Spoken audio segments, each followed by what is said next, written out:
Hey everybody, this is Cody with T-sportline, and today we're going to be installing this Lightbar kit on our Cybertruck. So first let's jump into what's included with the kit.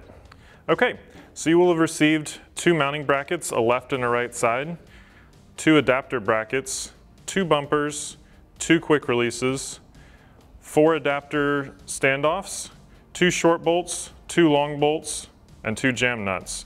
Then with the Lightbar, you will have received a pigtail harness, 2 solder joints, 2 bolts, 2 washers, and 2 split lock washers. Okay, next let's talk about the tools we're going to need for this install.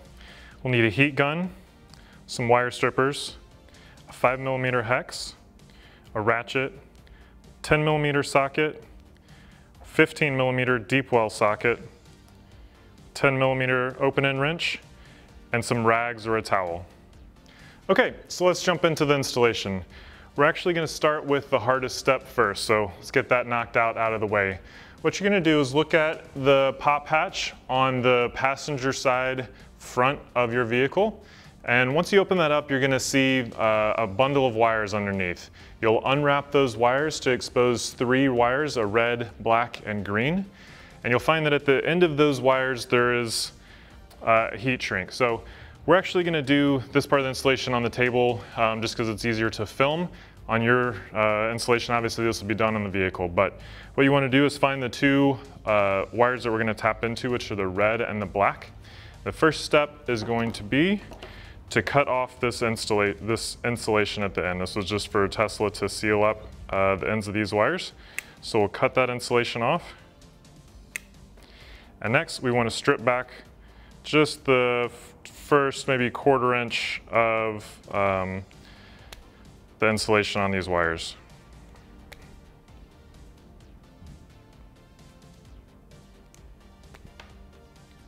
Okay, so we're going to be attaching these 2 wires together, the harness and the wires coming off your vehicle, obviously red to red, black to black.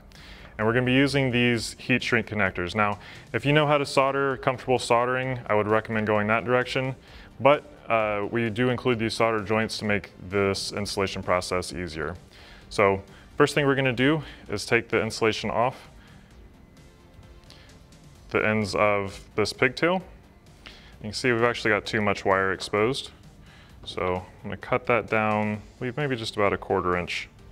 Okay, so with the ends of our wires exposed, we're going to take our solder joint and put it onto the end of our pigtail harness. We're going to make sure that the wire goes up to the actual solder piece on the inside. And same with the wire from the vehicle. Feed it in, and we want the 2 wires to meet and even kind of push them together. We want both wires to be underneath that solder joint. Okay. Next, we're going to grab our heat gun and apply heat directly to that solder joint. We do want to apply a little bit of heat to the ends of the plastic housing to make it shrink and seal against the wires, but really we want to focus most of the heat right on the solder joint. And this may take a little bit of time. We want to make sure that the solder itself softens and wicks into the wires, so you'll see the solder get a little softer and eventually flow into the wires, and that's what's creating the joint that we're looking for. After that happens, set the wire down and let it cool, and then you can give it a little tug to make sure that it's secure. Now this is the most important step of this entire process. We need good solder joints here to ensure good electrical conductivity.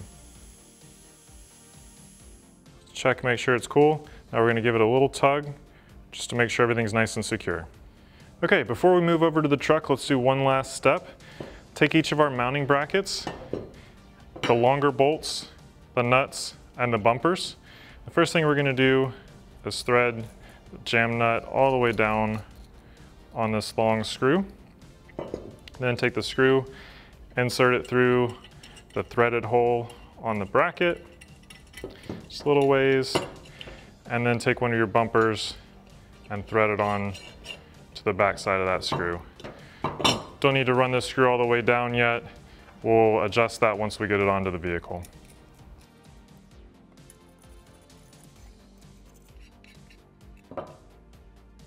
Now let's go ahead and mount our Lightbar to the Lightbar brackets. So as I mentioned before, there is a left and a right bracket. We're going to line these up so that the bumper is facing in towards the Lightbar. which means that this wire will be here on the passenger side. So point the light bar wire over here on this side, and we're gonna line up these holes using the mounting hardware to attach. So screw, this is kind of the medium length screw in the kit that came with the light bar. First put on the split lock washer and then the washer.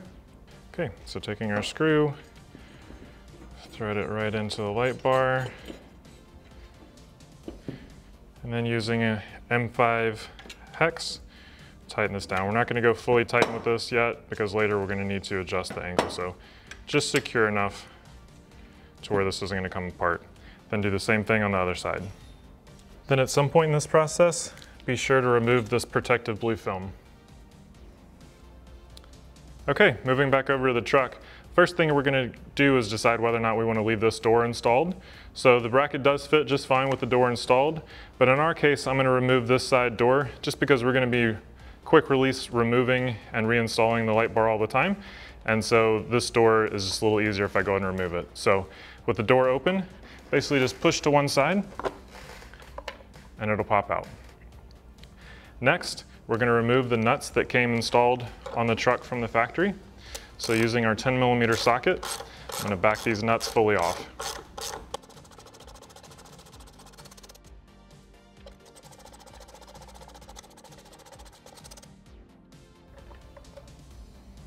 Okay, next, move the wires fully out of the way. And I'm gonna slide this adapter bracket down over the studs. Now this adapter bracket does have sides to it, so I'm gonna put the hole the farther distance from the center of the vehicle. So the short side of the bracket will be to the outside, and the thicker side of the bracket will be to the inside.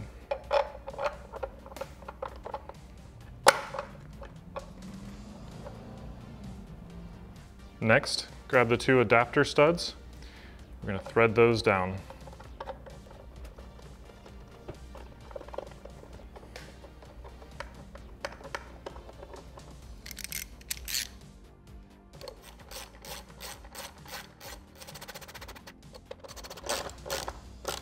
Repeat these steps on the other side. Now it's time to bring the light bar up to the truck. I would suggest grabbing a friend for this step. The light bar is very long and a little difficult to handle. You'll notice that we laid down a few rags along the roof line. This is going to protect the glass on top while we're setting the light down. With the light bar sitting on the studs, first thing we need to do is decide if we're going to use this quick release clamp, which if we do, make sure this washer is installed so that the cup side faces towards the release. And if we use this, basically what we'll do is insert it into the center hole, twist it until it's tight, and then clamp the lever over just like you would on a bicycle wheel.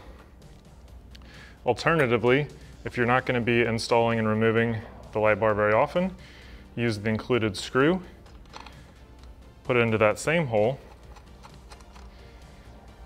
and tighten down with your 5mm hex key.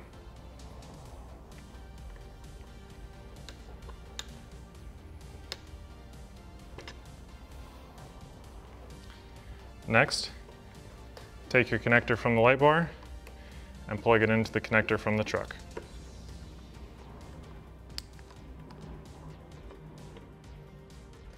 Next, with both sides installed, we're going to run down this bumper to where it loads up onto the glass on top of the vehicle.